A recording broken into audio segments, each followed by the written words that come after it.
to jogi okoyudo telo to koro ini wuoke party no ini daridhi kama chielo omiyo both of them at fault nikech jo Jubilee waneno kata kaka tung'ni nitiere sani to posing bende party mare bende osewuok koni osedok kocha omiyo I don't think he is the right person really to discuss such issues nikech do chako gi odgi en bende mondo wach ni oyo gima watimo ni especially sani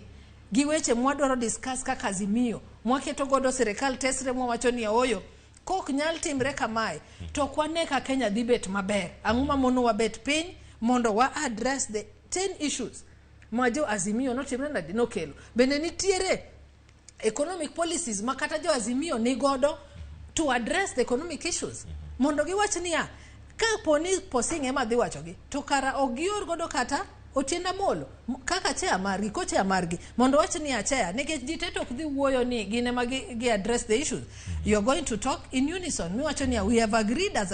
Azimio team ni these are the economic policies mwaneno ni nyalo konyowa address the issues at hand when regards to the economy magi kaka waneno ni ku approach the issues mag IBC